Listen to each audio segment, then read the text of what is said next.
Bismillahirrahmanirrahim.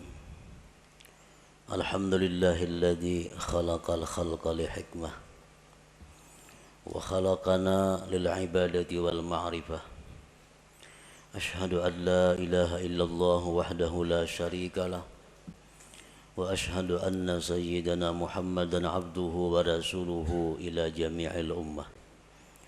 Allahumma salli wa sallim wa barik ala sayyidina wa habibina Muhammadin kashifil ghummah wa ala alihi wa ashabihi wa dhurriyyatihi wa atba'ihi ila yaumil qiyamah, amma ba'du. Yang kita hormati dan kita cintai para habaib dan para alim ulama, para muhibbin, hadirin hadirat rahimakumullah. Alhamdulillah, segala puji bagi Allah. Kita haturkan syukur kita kehadirat Allah Subhanahu wa ta'ala yang telah mengumpulkan kita dalam zikrullah dan kalimah thayyibah lainnya. Semoga Allah mengumpulkan kita selalu dalam kebaikan dan takwa. Amin ya rabbal alamin. Salawat dan salam kita haturkan kepada baginda kita, junjungan kita Nabi besar Muhammad sallallahu alaihi wasallam, dan seluruh keluarga, para sahabat, zuriat dan pengikut beliau sampai hari akhir nanti. Para muhibbin rahimakumullah, al-hikmatu tsaminah minal hikamil ataiyah. Qala al-imam Ahmad bin Athaillah as-Sakandari rahimahullah wa nafa'ana bi ulumi. Hikmah yang ke-8 daripada al-hikam al-ataiyah. Berkata pengarang Al-Imam Ahmad bin Athaillah as-Sakandari rahimahullah, idza fatahalaka wijhatan minat ta'arruf fala tubali ma'aha an qalla amaluk fa innahu ma fatahaha alayka illa wa huwa yuridu an yata'arrafa ilaik. Alam ta'lam anna ta'arrufa huwa muriduhu alaik wal a'malu anta muhdiha ilaih wa aina ma tuhdihi ilaih mimma huwa muriduhu alaik. Artinya, apabila Allah membukakan bagi engkau satu pintu daripada ma'rifah, apabila Allah membukakan bagi engkau satu sisi, satu jalan daripada ma'rifat, maka janganlah engkau heran besertanya itu bahwa sedikit amal engkau. Bahwasanya Allah tidak membukakan itu pintu ma'rifah bagi engkau, melainkan bahwa Allah ingin memperkenalkan kepada engkau. Apakah engkau tidak tahu bahwa memperkenalkan itu adalah Allah yang mendatangkan atas engkau, sedangkan amal-amal ibadat itu engkau yang mempersembahkannya kepada Allah? Manakah yang lebih mulia, sesuatu yang kau persembahkan kepada Allah dibanding sesuatu yang Allah datangkan atas engkau?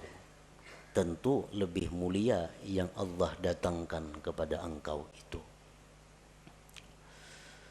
Ada manusia yang ingin ma'rifat kepada Allah,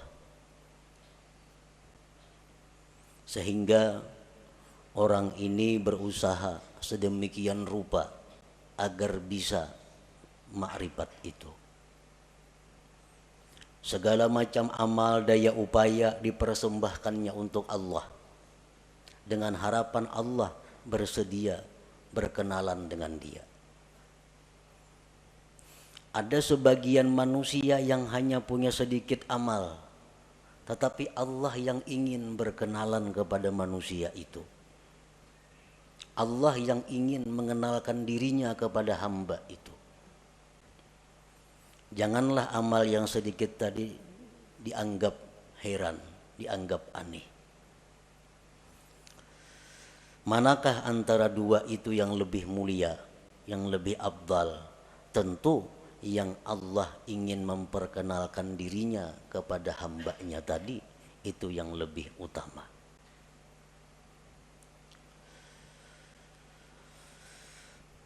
Tanqasimul ma'rifatu ila qismain ma'rifatin ammah wa ma'rifatin khassah. Fal ma'rifatul ammah bi an ta'lama wa tuqirra anna Allah ta'ala wahidun qadirun muridun alimun hayyun sami'un basirun mutakallim ila akhirih. Ma'rifat itu ada terbagi dua. Satu, ma'rifat yang umum. Yang kedua, ma'rifat yang khusus.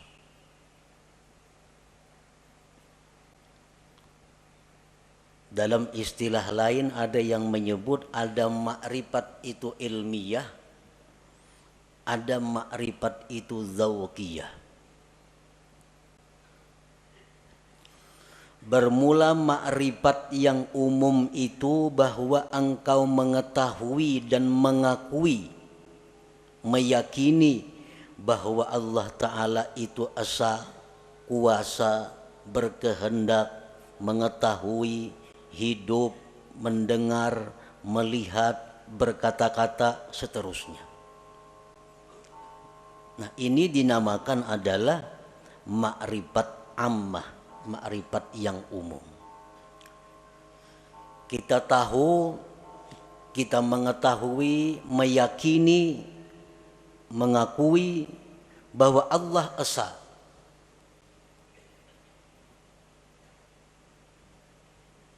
Dan keyakinan kita itu kada bisa diganggu. Siapapun yang mengganggu tetap kita yakin bahwa Allah itu esa, kuasa, berkehendak, dan seterusnya.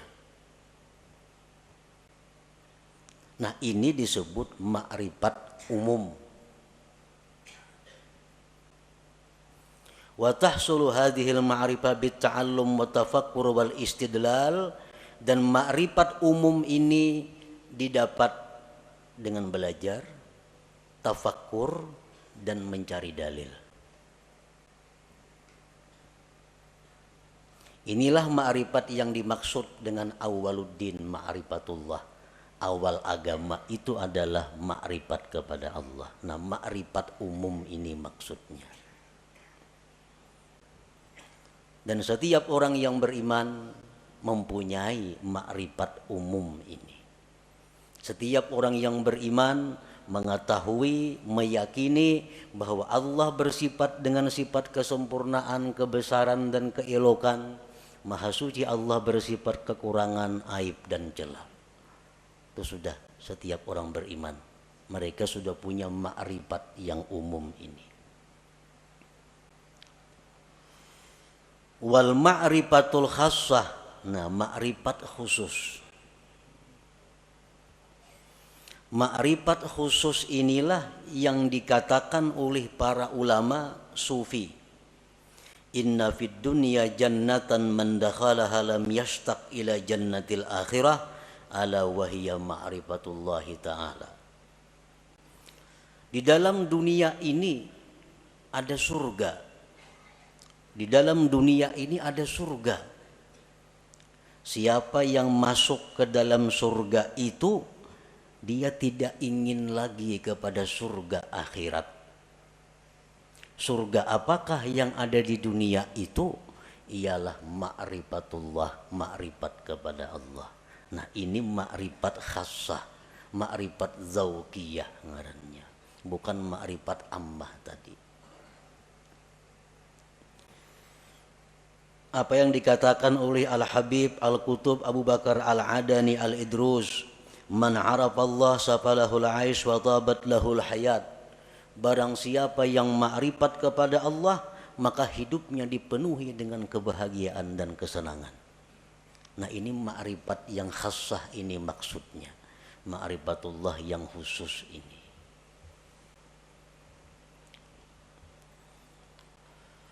Wal ma'rifatul khassah, ma'rifat yang khusus itu bi antazuka an la fa'ila illallah masalah. Bahwa engkau merasakan bahwa tidak ada yang berbuat itu melainkan Allah. Contohnya itu umpamanya. Kita mengetahui, kita meyakini bahwa tidak ada yang berbuat melainkan Allah. Tapi kita hanya ingin tahu dan yakin bahwa la fa'ila illallah. Tidak ada yang berbuat selain Allah. Yang lainnya kada punya daya upaya.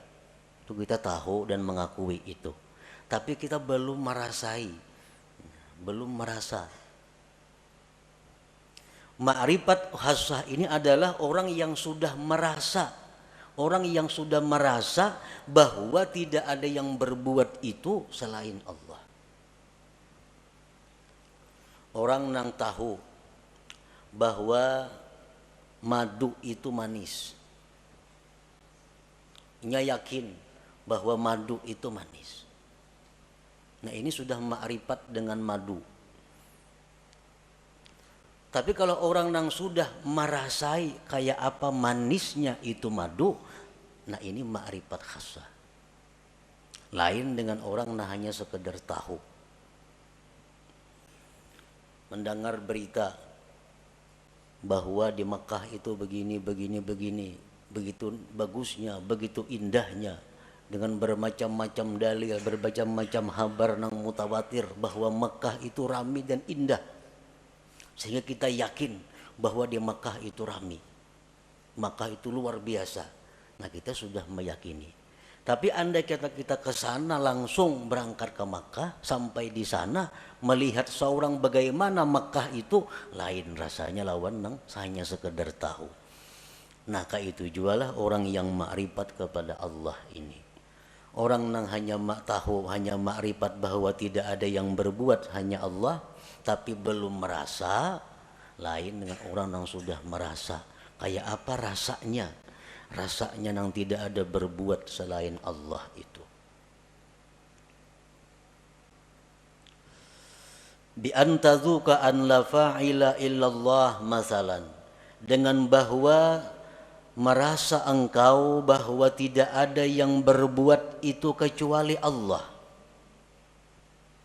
Nah kalau sudah kita merasa demikian, fala tajidu fi qalbika dhiqatan wa tawbihan fi ma kana wa ma yakunu wa ma sayakun, maka tidak kau dapati di hati engkau kesempitan, mencela pada yang telah terjadi, yang sedang terjadi, dan yang akan terjadi.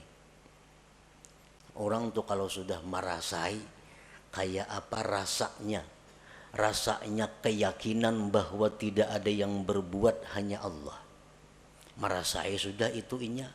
Maka hati orang ini kada sempit lagi.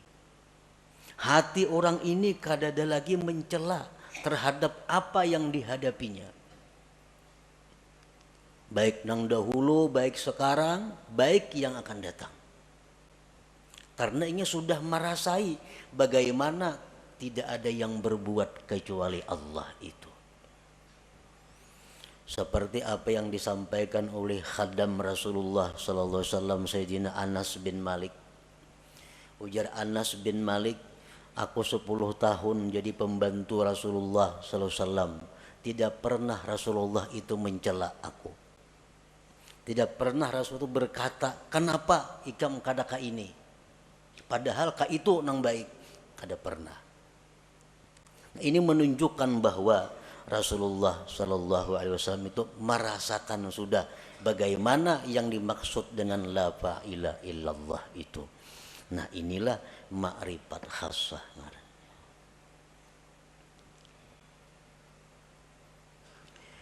Wa yumkinu ayyarqal insan ila sa'idi hadhihi al-ma'rifah min ahadi tariqain la thalitha lahuma.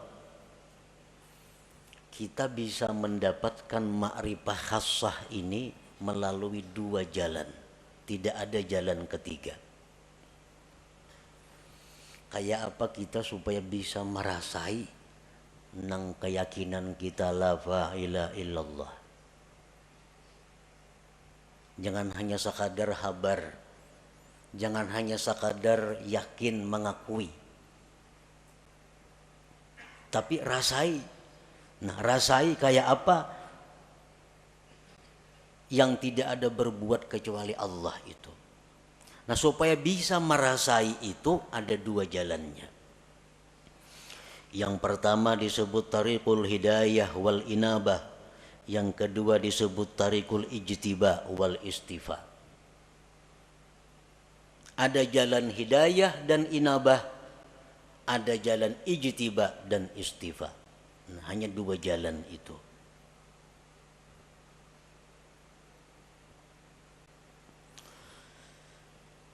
Fatariqul hidayah wal inabah tariqun tawilun syaq. Bermula jalan yang pertama, hidayah dan inabah.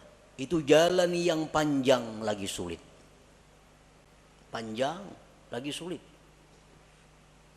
Arti panjang tuh mungkin 10, 20, 30 tahun kita menjalani hanya terasai. Kayak apa nang maksudnya la ilaha illallah. Sulit artinya banyak rintangan yang kita lalui, yang seringkali membuat kita kembali ke tempat pertama bermula. Min ta'allumil ilmi alladhi yuaddi bihi al-ibadata wa ya'rifu bihi sifatin nafsil batinah wa yuqaddimu qabla al-jami' ma'rifata aqidati ahli sunnah wal jamaah wa taubatin nasuh wa tahsinin niyyah wa tasihit taqwa wal wara'i wal zuhdi wa kasratil azkar wal aurat wa ghairi dzalik wa kulluhu yuhdihal abdu ilallahi ta'ala. Belajar dahulu ilmu, nang dengan ilmu itu kita bisa beribadah, bisa sembahyang, berwudu sebagainya. Belajar ilmu mengenali sifat-sifat diri yang batin. Apa sifat yang terpuji di batin kita, apa yang tercela. Berakidah ahli sunnah wal jamaah, taubat nasuha, niat yang bagus, takwa yang benar, wara, zuhud, banyak berzikir, banyak berwirid dan selainnya. Itu pekerjaan sehari-hari. Ada yang 10.000 zikirnya sehari. Dan mungkin ada yang berpuluh-puluh tahun hanya diberikan Allah rasa bagaimana itu ma'rifatullah tadi.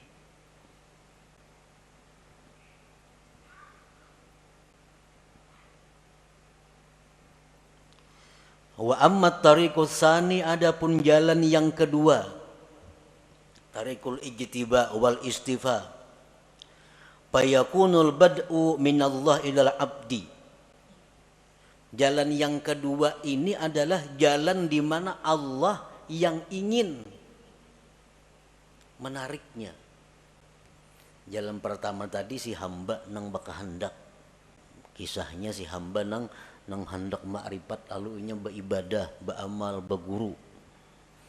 Nah, nang kedua ini adalah Allah yang ingin menariknya. Yakunul insan mustaghrikan fi syurudihi wa bu'dihi anillah wa faj'atan tudrikuhu rahmatun minallahi ta'ala. Ini manusia tenggelam dalam kejauhan daripada Allah. Pekerjaannya manusia ini sibuk mengurus dunia. Kada tahu diwirid, sembahyang pun kadang-kadang pray. Pekerjaan-pekerjaan maksiat banyak dilakukannya. Tetapi secara mendadak Allah memperdapati dengan rahmatnya.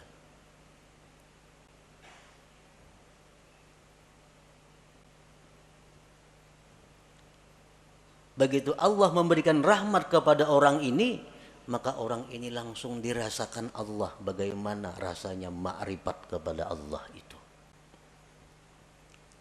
Banyak tokoh-tokoh yang terkemuka yang melalui jalan yang kedua ini, seperti Fudail bin Iyad, Malik bin Dinar, Utbatul Gulam dan lain. Orang yang dulunya sesat, dulunya jahat, tetapi Allah dengan rahmatnya secara mendadak mengejutkan, menarik orang ini.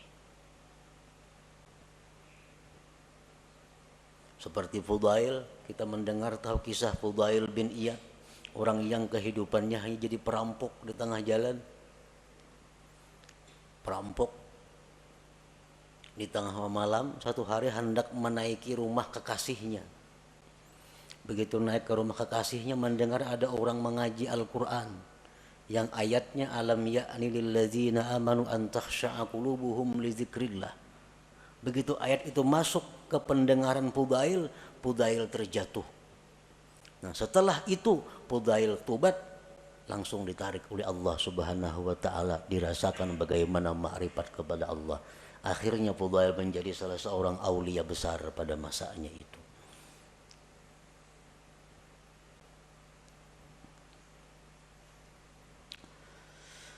Allah menarik orang ini lisababin minal asbab allati qad la ya'lamuha illallah. Allah menarik orang ini karena ada sebab yang kadang-kadang sebab itu hanya diketahui oleh Allah.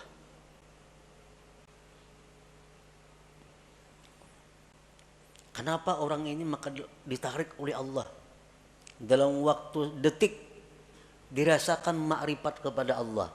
Sedangkan yang satunya berpuluh-puluh tahun berzikir kepada Allah belum dapat rasa makrifat itu. Nah, jalan yang kedua ini disebut tarikul ijtiba wal istifa. Nah, para muhibbin rahimakumullah, ada beberapa sebab yang dengan sebab itu ada kemungkinan, ada harapan satu saat ditarik oleh Allah manusia ini, walaupun dia dalam keadaan bergelimang dengan dosa.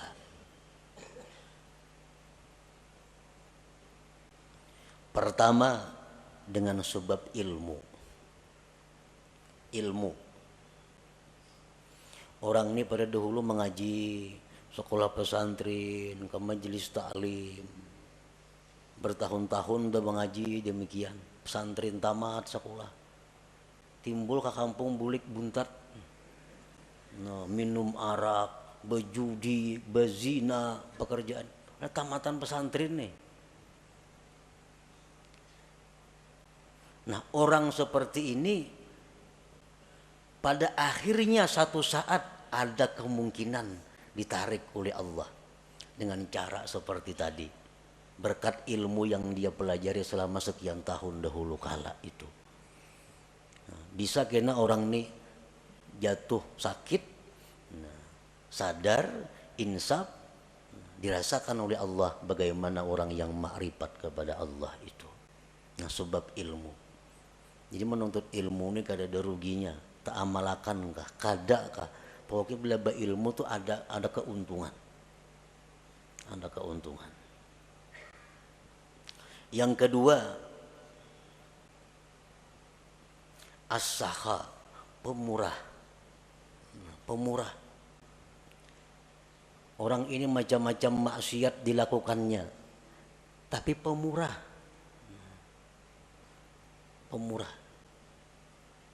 Pemurah itu dalam arti agama lain dengan arti adat. Ini pemurah dalam arti agama. Artinya orang yang menyumbangkan kekayaannya di jalan yang benar.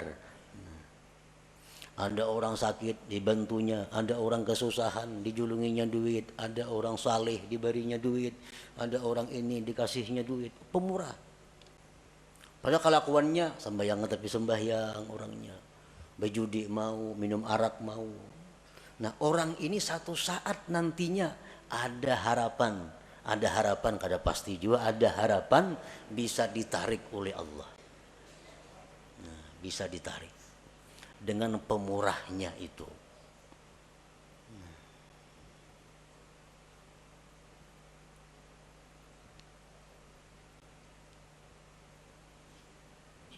Yang ketiga, al-adlu, adil. Ini seorang pejabat. Seorang pejabat ini bergelimang dengan dosa.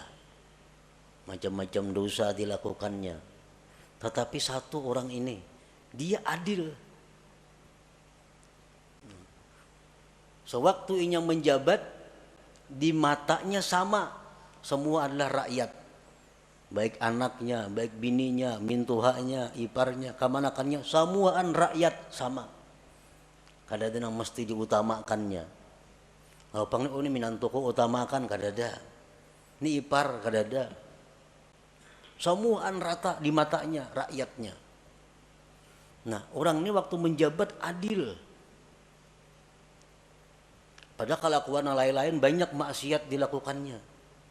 Nah, berkat inya adil sewaktu menjabat itu, orang ini ada harapan suatu saat akan ditarik oleh Allah, dirasakan bagainya kepadanya ma'rifatullah itu.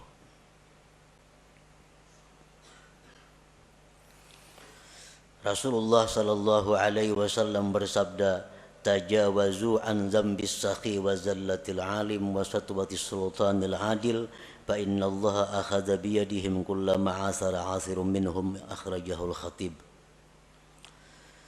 Ujar Nabi kita, maafkanlah kesalahan orang-orang alim, orang-orang pemurah, raja-raja, penguasa-penguasa yang adil itu. Karena Allah memegang tangan mereka. Bila mereka tergelincir, Allah yang akan menarik mereka.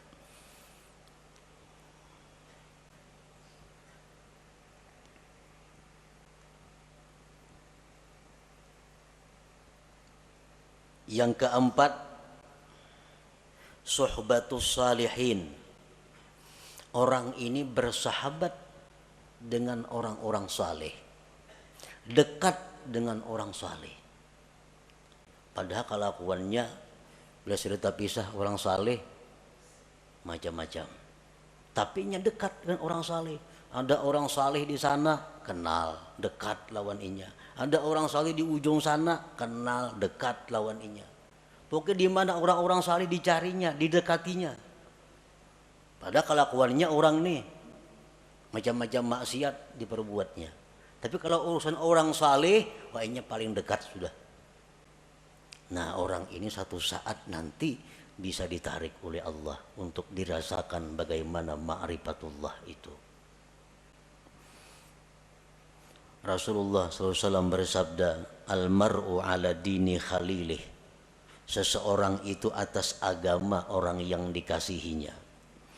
Waqad qil, dikatakan orang, man sahibal akhyar ja'alahu Allah minal akhyar wa in kana minal asrar.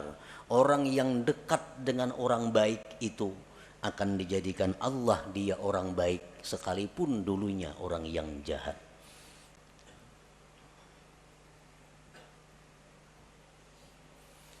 Yang kelima, mahabbatus salihin. Cinta kepada orang-orang saleh atau dicintai oleh orang saleh. Inya ini katuju lawan orang-orang baik, hormat lawan orang-orang baik, cinta lawan orang-orang baik. Atau orang ini kada tahu manahu, cuma orang-orang saleh katuju lawan inya. Nah, orang-orang ahli zikir katuju lawan inya. Orang-orang ahli salawat katuju lawan inyan itu, dikatujui oleh orang-orang baik. Nah, maka orang itu ada harapan nantinya akan ditarik oleh Allah Subhanahu wa ta'ala. Selanjutnya lagi, kasratus salah ala Nabi sallallahu alaihi wasallam. Banyak bersalawat lawan Nabi. Orang ini pemabuk, penzina, penjudi, tapi dalail seminggu sehatam.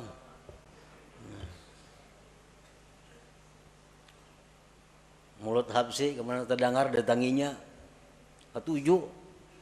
Kisah-kisah Nabi ketujuh.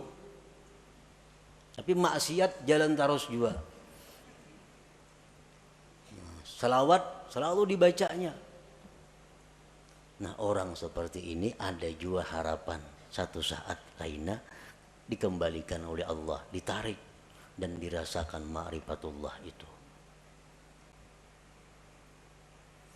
Di antara sebabnya lagi nasabun thayyib, keturunan yang baik. Aba'u sulaha, abah-abah kakek nenek orang-orang saleh. Datuknya ke abah hari orang wali. Nah, ke atas pada datuk lagi. Yang 7 turun sudah orang wali bahari sidin itu. Nah, cucu-cucunya ini ada yang nakal macam-macam. Tapi akhirnya kayaknya bisa ada harapan cucunya itu insaf dan ditarik oleh Allah Subhanahu wa taala berkat doa-doa daripada orang-orang dahulu, kakek moyang nenek moyangnya itu. Nah, jadi itu bagian daripada sebab-sebab yang dengan sebab itu Allah menarik seseorang ini menjadi kekasihnya dan dirasakannya bagaimana ma'rifat kepada Allah Subhanahu wa taala itu.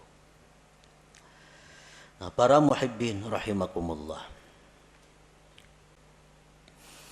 Setiap manusia yang beriman kepada Allah dan mempunyai keinginan yang tinggi, kehormatan yang tinggi, dia pasti ingin mendapatkan yang disebut ma'rifatullah itu. Bagaimanapun kelezatan yang ada di dalam dunia, bagaimanapun ada kemewahan yang ada dalam dunia, bagaimanapun keindahan yang ada dalam dunia, kalau seseorang itu sudah merasakan bagaimana ma'rifatullah, ma'rifat kepada Allah itu, maka semuanya akan hilang. Kada akan bisa dibanding dengan bagaimana indahnya, lezatnya, bahagianya orang yang ma'rifat dengan Allah itu. Nah, sebahagian manusia ada yang berusaha untuk berkenalan dengan Allah. Sebagian manusia ada yang Allah menarik untuk berkenalan dengannya. Yang pertama disebut suluk, yang kedua disebut jazab ngarannya. Kedua-duanya itu adalah mulia. Kedua-duanya adalah sesuatu jalan yang terpuji. Sebagian ulama ada yang mengatakan bahwa yang ditarik oleh Allah itu lebih afdal daripada orang yang menjalani jalan suluk atau jalan hidayah wal inabah tadi. Nah, para muhibbin rahimakumullah, mudah-mudahan Allah Subhanahu wa taala membukakan hati kita pintu ma'rifah kepada Allah Subhanahu wa taala sebelum akhir hayat kita. Ila hadratin Nabi sallallahu alaihi wasallam, al-Fatihah.